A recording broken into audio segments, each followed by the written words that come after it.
नमस्ते दोस्तों। मैं आप लोगों को पहले बताया था बौद्ध धर्म और बौद्ध धर्म के बारे में पूरा एक ही वीडियो में मैं पूरा बता दिया था आप लोगों को। और आज हम बताएंगे आप लोगों को जैन धर्म के बारे में। एक ही वीडियो में पूरा जैन धर्म टोटल बता देंगे। जितना पेपर में क्वेश्चन आता है जैन धर्म से सभी क्वेश्चन एक ही वीडियो में बनाएंगे। आइए देखते हैं जैन धर्म। देखिए, जैन धर्म जैसे कल्पसूत्र पुस्तक है एक, उस भद्रबाहु की रचना है। भद्रबाहु ये कोई तीर्थंकर नहीं थे, लेकिन कल्पसूत्र पुस्तक के लेखक हैं। भद्रबाहु के द्वारा रचित है, ठीक ना। 24वें तीर्थक के बाद 24 तीर्थंकरों के बारे में कल्पसूत्र पुस्तक से पता चलता है। ये बहुत इंपॉर्टेंट क्वेश्चन एक बार पूछ चुका है कि तीर्थंकरों के बारे में किस पुस्तक से पता चलता है, तो कल्पसूत्र से। और कल्पसूत्र किसकी पुस्तक है, तो भद्रबाहु की है। इसको याद रखिएगा। पहले तीर्थंकर कौन थे जैन धर्म के? जैन धर्म के पहले तीर्थंकर, जैन धर्म के पहले तीर्थंकर ऋषभ देव थे। और इनका जो प्रतीक चिन्ह था वो सांड था। सांड याद करिएगा इसको। और उपनाम इनका क्या था? इनका उपनाम क्या था? केसरिया देव चाहे आदिनाथ थे, ठीक है ना। आदिनाथ है। एक अजीत नाथ है, तो आप उनको मत समझेगा, ये आदिनाथ इनका उपनाम था और केसरिया देव इनका उपनाम था, ठीक ना। ये कहाँ से बोध मिलता है? ऋग्वेद में मिलता है। इनका नाम किस में बोध मिलता है? ऋग्वेद में मिलता है। इसको याद रखिएगा, पूछ सकता है, ठीक। देखिए, अहिंसा और अपरिग्रह ये क्या होता है? अहिंसा माने जैसे जीवों पर दया करना है, हत्या नहीं करना है। और परिग्रह मतलब क्या होता है? धन का इकट्ठा नहीं करना है। जैन धर्म में इन्होंने ये बताया था कि आप अहिंसा का पालन करिए और अपरिग्रह धन का इकट्ठा न कीजिए, ठीक। आइए उसके बारे में और देख लेते हैं। ऋषभ देव के बारे में। दो पुत्र थे इनके, एक का नाम था भरत और एक का नाम था महाबली या बाहुबली। वो बाहुबली नहीं जो फिल्म वाला है, ठीक। ये दूसरे है। मूर्ति इनकी बनाई गई है यहाँ पर स्वर्णबेलगोला में। स्वर्णबेलगोला कर्नाटक में एक जगह का नाम है।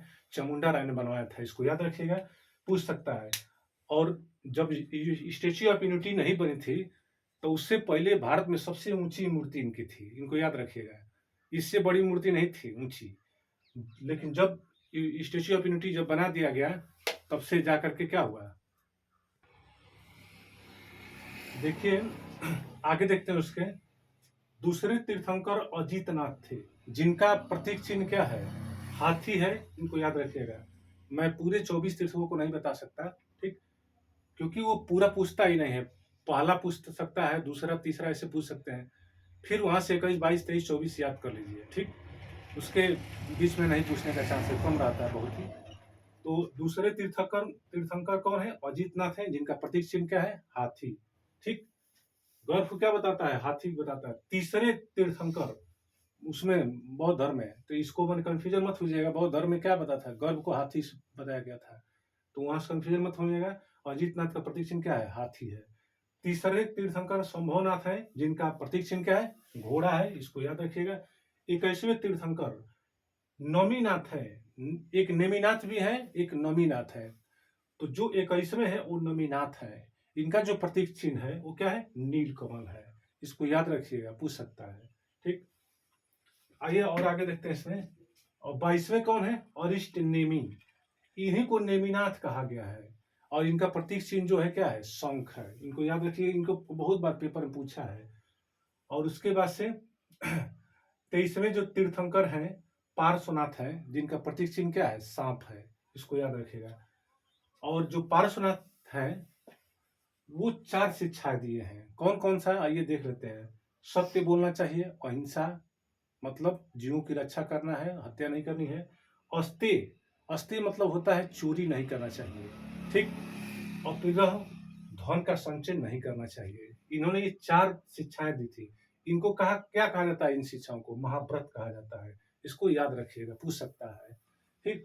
और उसके बाद से देखिए, बस इसमें पर्सनल से इतना ही सवाल पूछता है, ज्यादा नहीं पूछेगा। 24वें तीर्थकर महावीर स्वामी, ये अपने तरफ से जैसे 4 चीजें, 4 शिक्षाएं तो पार्श्वनाथ दिए थे, सत्य, अहिंसा, अस्तेय, अपरिग्रह। लेकिन इन्होंने एक पांचवा चीज जोड़ा अपने तरफ से। वो क्या जोड़े थे? ब्रह्मचर्य जोड़े थे। इसको याद रखिएगा, ठीक है। और इनके जो प्रतीक चिन्ह क्या है? शेर और सिंह है। इसको याद रखिएगा। इनका जन्म हुआ था, महावीर स्वामी का जन्म हुआ था 540 बीसी में, 540 ईसा पूर्व। कहाँ पर हुआ था? कुंडग्राम। ये कुंडग्राम एक जगह का नाम है जो वैशाली जिला बिहार में पड़ता है। ये कहाँ पर है? बिहार में। इसको याद रखिएगा, ठीक। और इनका जो निधन हुआ था 468 बीसी में पावापुरी में दीपावली के दिन हुआ था। इसको याद रखिएगा, सवाल पूछ सकता है। महावीर स्वामी के बारे में और देख लीजिए थोड़ा सा। इनके पिता का नाम क्या था? सिद्धार्थ था, ठीक। देखिए महात्मा बुद्ध के भी पिता का नाम क्या था? अरे महात्मा बुद्ध के जन्म बचपन का नाम क्या था? सिद्धार्थ था। जो गौतम बुद्ध थे बौद्ध धर्म के संस्थापक, उनके बचपन का नाम क्या था? सिद्धार्थ ही था। लेकिन इनके यहाँ पिता का नाम क्या है? सिद्धार्थ है। इस क्वेश्चन को याद रखिएगा, कंफ्यूजन मत होइएगा। वो किस वंश के थे? जात्रिक वंश के थे, इक्ष्वाकु वंश के थे, उसी को कहते हैं। माता इनकी क्या थी? त्रिशला। त्रिशला का नाम सुने होंगे आप लोग। ये लिच्छवी नरेश चेटक की बहन थी, ठीक है। इनको याद रखिएगा, इनकी माता लिच्छवी नरेश चेटक की बहन थी। बचपन का नाम इनका क्या था? वर्धमान था। इनके बचपन का नाम क्या था? वर्धमान था, ठीक। पत्नी का नाम क्या था? यशोदा था। और गौतम बुद्ध के पत्नी का नाम क्या था? यशोधरा था। इसमें केवल यशोदा है, ठीक है। इनको याद रखिएगा। पुत्री अनुजा प्रियदर्शनी नाम था। उनकी बस एक ही पुत्री थी, उसका नाम क्या था? अनुजा प्रियदर्शनी था। और जिनकी इनकी पुत्री का शादी हुआ था, वो जो दामाद थे वो जमाली थे। इन्होंने नहीं, सबसे पहले महावीर स्वामी ने सबसे पहले अपने दामाद को अर्धमागधी भाषा में क्या किए थे? उपदेश दिए थे। इस क्वेश्चन को याद रखिएगा। अच्छा, जैन धर्म की जो भाषा क्या है? महावीर स्वामी की जो भाषा क्या है इस समय? मतलब उस समय प्राकृतिक थी। 30 वर्ष की आयु में अपने बड़े भाई नंदी वर्धन के अनुमति से लेकर उन्होंने क्या किया? गृह को त्याग दिया था, घर को छोड़ा था।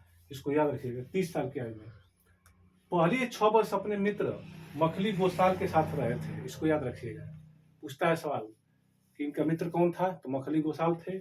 और ये 6 वर्ष उसके साथ रहे हैं। मखली गोसाल जानते हैं आप लोग, आजीवन संप्रदाय के संस्थापक। क्वेश्चन को याद रखिएगा, बहुत इंपॉर्टेंट है, पूछ चुका है। मखली गोसाल क्या थे? आजीवन संप्रदाय के, आजीवक संप्रदाय के संस्थापक थे। और आगे देखिए, इसमें 12 वर्ष तप किए हैं इन्होंने, ठीक है। अब देखिए, हम बता रहा हूँ कि पहले वर्ष ये अशोक के वृक्ष के नीचे तप किए थे, ठीक। उसके बाद से जो टाइम ऊपर का बचा था 11 कुछ वर्ष, वो क्या किए थे वो? और 12 वर्ष के 12 वर्ष तप किए हैं वो, तब ना बड़ा ज्ञान की प्राप्ति हुई है। तो ये पहले वर्ष क्या किए थे? अशोक के वृक्ष के, उसके बाद जो बचा हुआ टाइम था उस साल के वृक्ष के नीचे। अभी मैं उसको भी बता रहा हूँ, ठीक है। इसको याद रखिएगा, ठीक है। देखिए 12 वर्ष के तपस्या के बारे में बता रहा हूँ, उनके कैसे तपस्या किए थे। ये 12.5 वर्ष है। पहले वर्ष उन्होंने क्या किया? अशोक के वृक्ष के नीचे क्या किए थे? तपस्या किए थे। अशोक के वृक्ष के नीचे क्या किए थे? तपस्या किए थे। और नदी कौन थी? तो स्वर्ण बालुका नदी थी। इसको याद रखें। उनको ज्ञान की प्राप्ति नहीं हुआ, लेकिन फिर उन्हें अंतिम 11 वर्ष और 6 माह, 6.5 माह तक ले वो क्या किए थे? साल के वृक्ष के नीचे तपस्या किए हैं। साल के वृक्ष के नीचे तपस्या किए। और रिजु पालिका नदी कौन सी? रिजु पालिका नदी थी। इसको याद रखिएगा। और ज्ञान की प्राप्ति वहां पर हुआ था उनको। एक साल का वृक्ष था, उसके नीचे बैठ करके तपस्या कर रहे थे। नदी, किस नदी के तट पर बैठे थे? तो रिजु पालिका नदी के तट पर। और उनको ज्ञान की प्राप्ति हुआ। जगह का जो नाम था वो तो नदी ठीक है सब, एक जिंझिक जाम्भिक ग्राम था। और इनका जो समय था ज्ञान की प्राप्ति का, वो क्या था? वैशाख दशमी का, ठीक है। इसको याद रखिएगा, वैशाख दशमी का याद रखिएगा। और जब ये ज्ञान की प्राप्ति कर लिए तो केवलीन कैवल्य कहलाए, ठीक। जीन भी, निर्ग्रंथ, ये सभी कहलाए। इनका नाम ये सब रखा गया, ठीक है। इसको याद रखिएगा, पूछ सकता है, जानना चाहिए। केवलीन कैवल्य किसको कहते हैं? जीन, निर्ग्रंथ कहलाए। देखिए क्या इसका अर्थ है, आइए देखते हैं इसके बारे में थोड़ा सा। केवलीन, कैवल्य का क्या अर्थ होता है? आत्मा व शरीर के बीच जो भाग है, उसको भाग का जो बस हमारा जीवन है, उसको क्या बोलते हैं? कैवल्य कहा जाता है। और जिन क्या है? खुद की इच्छाओं पर विजय प्राप्त करना है, मैंने जो भी इच्छा है उसको कंट्रोल कर लेना, वो क्या कहलाता है, जिन कहला है, ठीक है। निग्रंथ मतलब क्या हो, सांसारिक बंधन से मुक्त, ठीक है, इसको याद रखिएगा। सांसारिक बंधन से क्या मुक्त होना है, ये भी बताया गया इसमें। अच्छा, उन्होंने पहला उपदेश में अभी ऊपर बताए थे, राजगिरी में दिए थे, अर्धमागधी भाषा में किसको दिए थे, तो जमाली को, उनके दामाद थे, उन्हीं को ये दिए थे उपदेश, इसको याद रखेगा। अच्छा, जैन धर्म के त्रिरत्न भी हैं, जैसे बौद्ध धर्म में त्रिरत्न था ना, तो उसी तरह से जैन धर्म में भी त्रिरत्न है। तो आइए उनको भी देख लेते हैं। सम्यक दर्शन, पहला क्या है, सम्यक दर्शन, सम्यक ज्ञान, सम्यक आचरण, ये त्रिरत्न है, बहुत ही इंपॉर्टेंट है, ये बहुत बार परीक्षा में पूछ चुका है, इसको याद रखिएगा। फिर आगे देखते हैं, ठीक है। देखिए, जैन धर्म की समितियां में, समिति भी हुआ है, तो दो समितियां, इनको याद रखिएगा। एक 300 बीसी में हुआ है पाटलिपुत्र बिहार में, और ये स्थूलभद्र ने कराया था।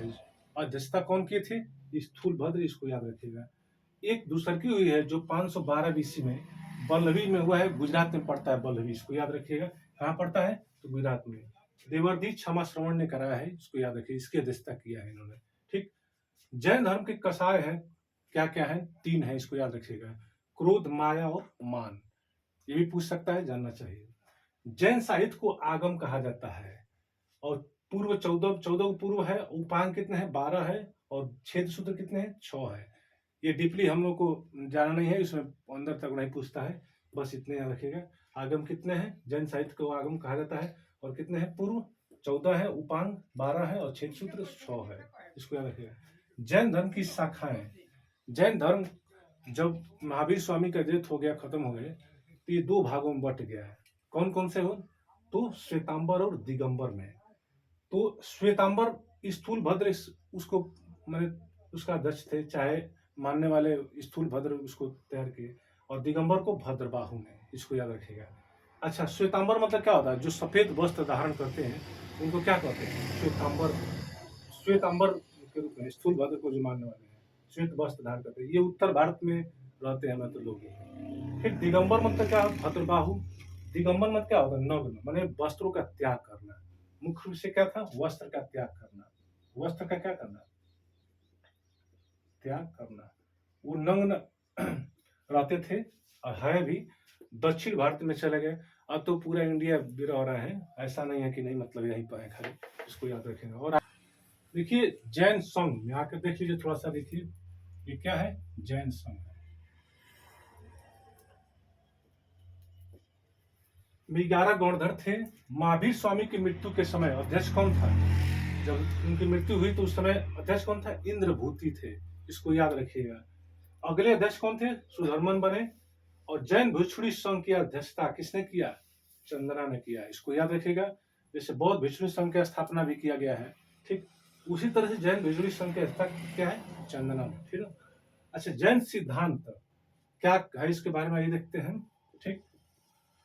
ज्ञान मीमांसा, ये 2 भागों में है, अनेकांतवाद और सायवाद। अनेकांतवाद में देखिए, प्रत्येक जीव वस्तु के अनेक गुण होते हैं, इसमें ये कहा गया है।